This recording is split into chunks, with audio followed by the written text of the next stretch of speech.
Hello everyone, Kurt over here, and welcome back to another episode from Fiore Labs.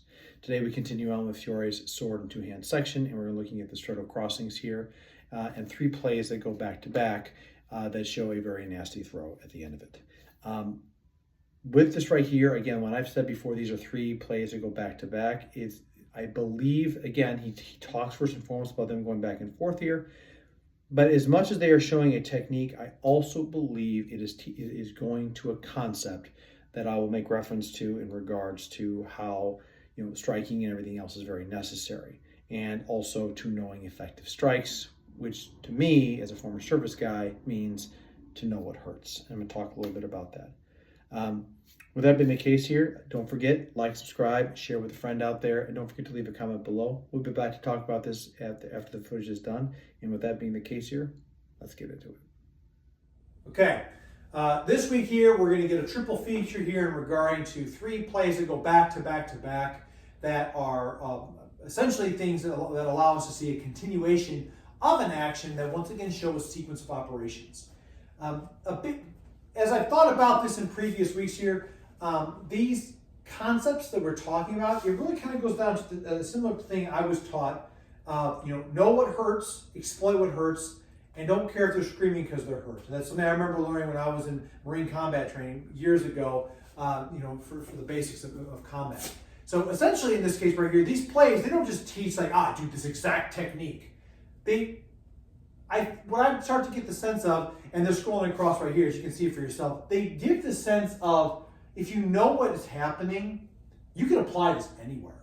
That's the horrible thing about these kind of plays, where you're teaching about not just trying to do a play, you're trying to hurt somebody, is as you learn there's other options that are really awful. And if you know how to put them together, you can really manipulate somebody in a variety of different ways. So with that being the case, we're going to go to the first of the plays here, which is this right here, which in my opinion is again, he talks about using the space between the cross guard. Now, this right here talks about, once again, a similar concept, and you can see how the guy's kind of stepping off line after he's made the crossing into straddle. We get to see a little bit about how movement allows us to get into different spaces right here. The big part that we're looking at right here, this is very similar within the dagger section, where we talk about lifting the guy backwards into this motion, so we're attacking their fortezza. And at the same time, too, might be able to rotate them into different areas. This, again, makes it so that if I'm trying to move into different areas, rotation is very important because maybe I failed an attempt. And even though these three plays go back to back as a sequence, you can use them in any way you want. So, I digress to the point. We make the crossing of straddle within the straddle place. First here, in this spot. Now, from this position here, where Fiore is talking about is this is where we see the position of this next area where the cross guard is up underneath. Now, that means in this position, I've had to step off line here and get a hand over right. He is not going to let me do that.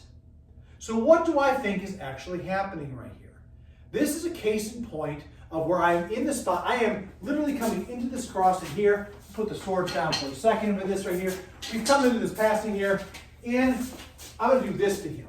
Now, he's not going to be as light with his body because he's throwing his weight into a strike, right? So as he comes into the strike, in, boom, up. That's what we're looking for right here. And as he comes down with it, now I put myself here in this spot. I'm using that position here to cross against him. So we go very slow because I don't have very big ceilings. Crossing comes in. Here, off of this, I shuck up, and as he comes down with it all, see, he comes down. Now I'm on the cross right here, and I'm going to step off from this line. This gives me access into this. Now, the big part about what makes or does not make this happen right here is the fact that blades stick. So if I've been into this right here, we're not cutting at the sword. You got to remember, this is a else's cut that's trying to cut into the person. As that strike happens, we're edge to edge here. And by shucking up with this, that gives me the ability to come up and under into this, to be able to cross with the cross guard. Now, let me be very clear with you. Do I think that Fiore is saying only to cross with the cross guard? No. It just goes back to the little grabbing thing. In this instance, he is showing it based on this how you can use the handle to manipulate even further. But I don't think the Maestro would have a problem with crossing up, pushing up, and as he comes down with this, putting the blade right into the hand. That's worse. Or shoving it into his pinky, which gives access across the other side. I don't think he would care about any of that. In fact, I would also think that he would suggest, again, if you know effective strikes, then you know what hurts, you exploit what hurts, so you can finish out the rest of it. You know how it goes. So that is the first portion of this right here. Because again, as the person's coming out with this does not mean that it's shucking. It could be, maybe I am threatening in different directions here. This is the thing that's very nasty about Stretto, is that essentially we're at very close ends with each other. And even though it is not in the manuscript, the neck is open. So if Mr. Connor stands right here but faces towards me, good right there. As we cross in here at this. Now, we can tell we're off a little bit here. Just throw this a little bit. Perfect. I'm still back here. At this crossing, we still have the crossing that comes out this. We're both in a very dangerous position. However, the thing that's dangerous about this is where the blade actually goes. So if I decide to keep going with this, I can actually push off the line right here and get into the clavicle spot. This is the fendente line. And then for good measure, drags this down to cut through neck, knees, fingers, everything else as the fendente prescribes. That's one option. I can also, again, from this position here, as I cross into the spot, maybe I decide to push my pommel across, I threaten with this, and he shucks back into me. That gives access for me to cover across again, which puts the blade into the neck. All these right here are just ways to get it so that he can get offline. Okay? It's no different than being able to come in here, cross, I shove this up right here, and push up underneath in this. I'm using my edge because I prefer to use the edge because personally I think it gives me viable options to different plays. But again, whether it's the handle or not, it doesn't matter. I use the crossing here, and off that I shuck right up. It could be that we cross very close. Here. And off this, I use my cross guard to push up into this, and now I have my hands in this spot. That's even worse. So we cross, I use this right here. And now I'm right here in this spot, which allows me to be able to steer with that crossing of the handle. So those are just options. Again, he doesn't tell you how to do it. It's a lesson in know what hurts, exploit what hurts. If you know what threatens to hurt, then you know what hurts. And if you know what hurts, you can make the person do the thing, because no man, to quote a little bit of Lichtenauer here, no man defends himself without danger. If that person is not in danger, if that person doesn't feel like they're in danger, then the techniques won't work. That's why the threat to the point and everything else has got to be so distinctly important. That's a lot about the intro as far as to the crossing right here. And now we're going to talk about how when we go to other grappling positions that go afterwards this. Last week we talked about this, and actually this is a kind of a fun play because it's this one right here. I think it's really very nicely drawn. It makes me wonder if there was a redraw with it at one point, but regardless. He says, I'm going to keep striking you until I am tired. I don't think he's talking about striking the sword. I think he's talking about striking here. Maybe, I'm at this point right here, there's all sorts of things I have here. This right here is dangerous. So instead I have the sword here in this spot. That's not as dangerous. That's really not as dangerous. And I can just hit him as much as I want to control both the arms. So if he steps into this, we strike into Stretto. Here in this position, I turn up, I use the cross guard here to turn up his hands, push up the hands in this, I step across. This gives access here, wrap both the arms, right? And now we're in the position right here which shows the guy like this. Again, the blade's right there, but that's very weak, that's a lot of my shoulder. And if you can do it, good for you. That's really what I think he's doing. Use the cross guard, use the pommel, strike with the blade to the low area, and just beat the shit out of it. I will strike you until my arm gets tired. That is what he says.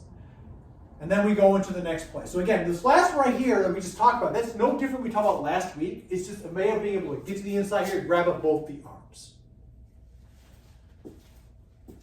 However, the final technique, which is this one, is especially horrific. Because here's the thing, how I see it. Again, know what hurts, exploit what hurts, and don't care if they're screaming because it hurts. What he states in this is that you will know the play is done if the person is on the ground. So in this place right here, what we're seeing here is a continuation where, if you just imagine we've crossed it and start turning this way a little bit, and put the slide right here, and you just sort of down on the ground.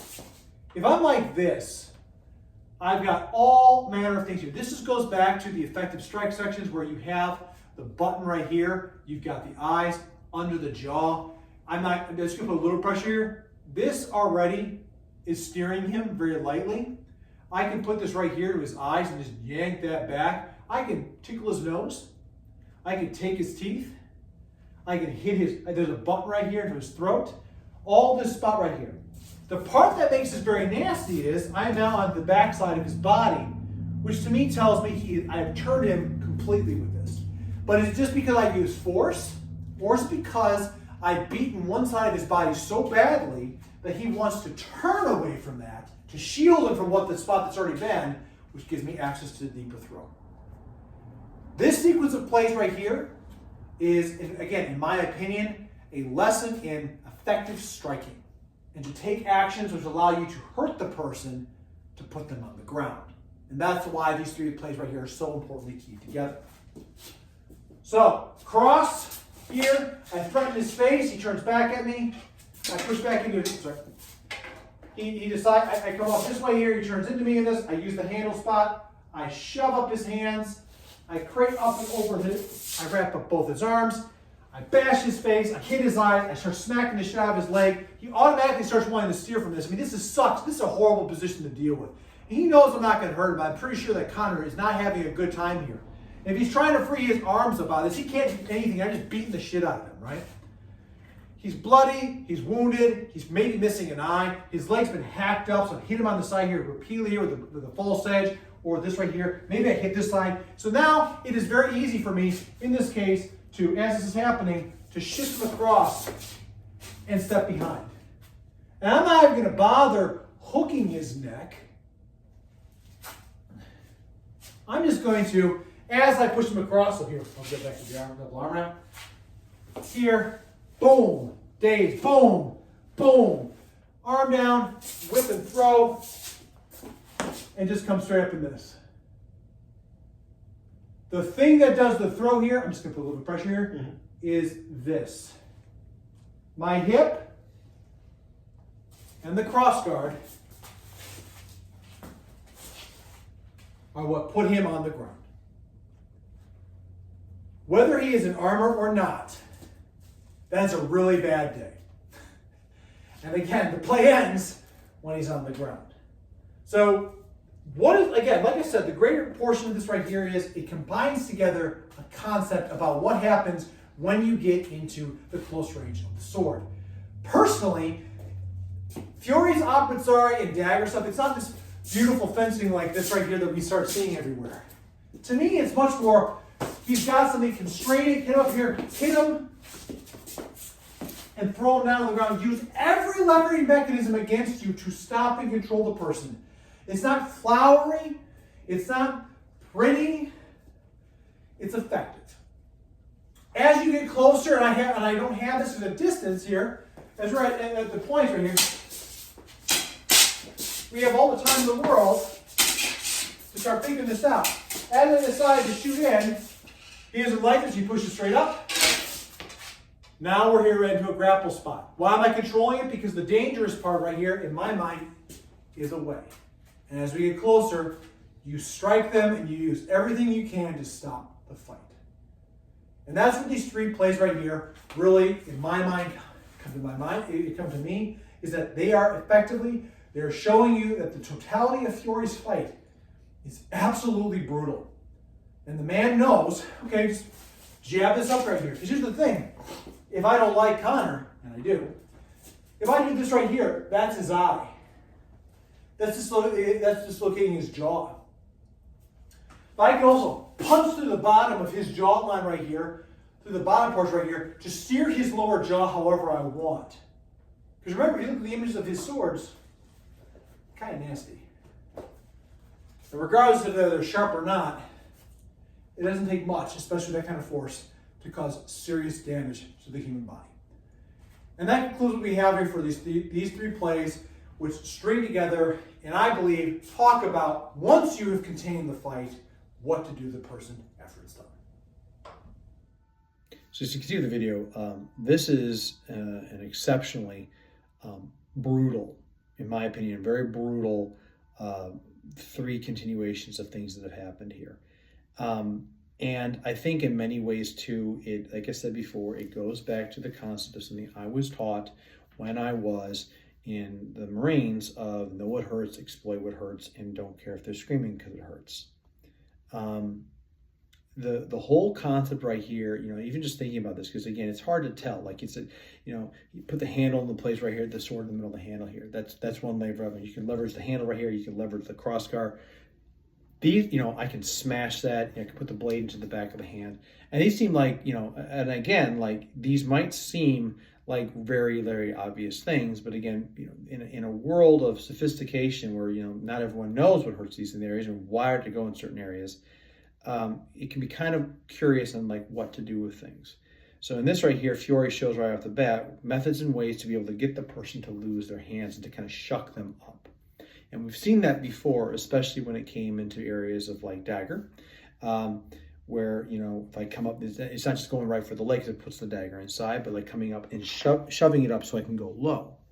In this case right here, I'm going to smash that hand or cut that hand or press the crossguard or quillen into that person's hand, which makes them retract back, but also allows me to drive up and to create the opening. And because we're talking about stretto, we are talking about a much more direct approach. So I'm closing in and working very narrow against this person here. If I go wide with this, there's things that you can do with that. However, there's other things too that don't necessarily have pertaining to that. And I think that that's a big part about this right here is you've come in, you've constrained, you've pushed up, and instead of coming off with the pommel, you've come up, and that gives you a very small window to be able to contain both hands. The second portion of that play, like I said before, you keep hitting him. And he says it himself, I'm going to hit it, you know, until my arm is tired. And that right there in itself is pretty nasty if you think about this, because it's talking about hitting somebody. Now, again, like I said in the footage, I personally think that if you could hit enough side right here, one of the things I've experienced, if I can't move my arm, there's an immediate want to try to cover something. So if you've taken this person's ability to do anything away from them to protect themselves, and they're going to want to turn away from that. And then finally, which allows you to unlock, because you're going to want to go this direction. And that's a part right here about when we talk about steering the body and causing things. It's about shifting their perspective on that. So getting them, so as I hit this person, they're flinching, they're trying to get away from this. And as they turn into this right here, that's my opportunity to come up, step behind, put my foot right between the legs, and shove that quillen right into the throat, jawline, nose, eye, whatever, and toss them over my leg. Very brutal. Now, at the end of all of this right here, if you look at what this is, every single one of these plays right here is pulled back to concepts within the manuscript. If you think about the very first one here about going towards the hands, personally, I feel like that is a callback to Fifth Master, where when you grab the hand right here, one of the things that we teach our students is if you can grab it hard enough, you might be able to compress fingers, which makes their grip. It sucks to have your thumb pushed into itself and your fingers pushed into itself, which allows for it to manipulation so they lose that control, which allows you to manipulate them further. So while this is not grabbing onto that, it is a callback to fingers, and how you do things with people's hands is an effective strike. And again, methodology in the very beginning, no effective strikes. In the second one, where you have both arms right here, well, one, that's effective, that's knowing how to bind. Now we're going into dagger process right here. And you're hitting this person consistently with the sword, whether it be the pommel or the quillons, or like I said, maybe you're hitting with the true edge of the sword into the legs.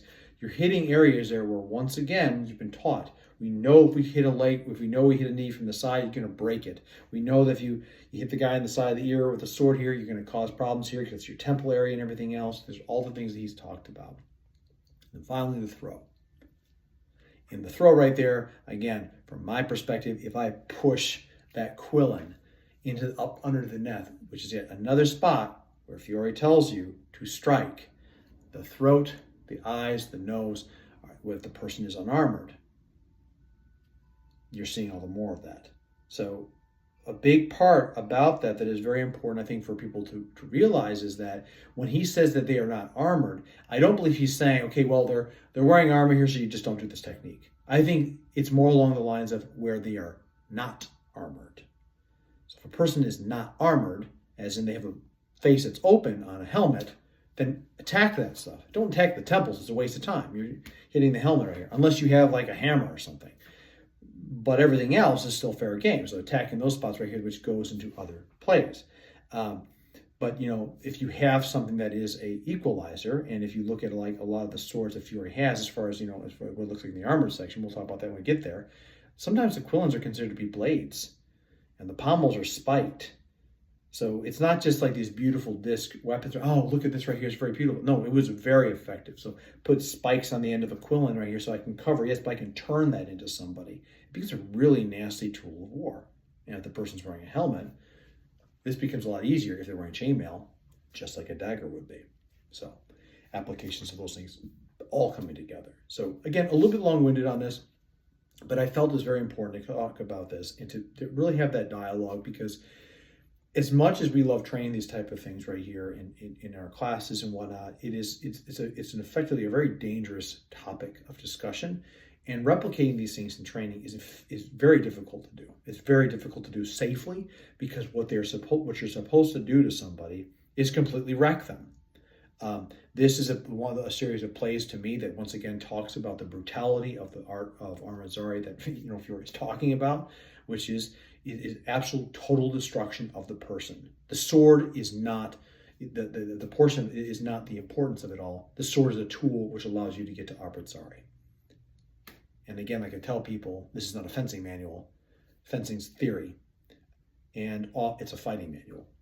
It's combatives. So again, I say this with reverence right here. I'm not celebrating this, and if it sounds like I'm a little bit somber, it's because as doing this right here, and I was talking with Connor afterwards, and he's fine.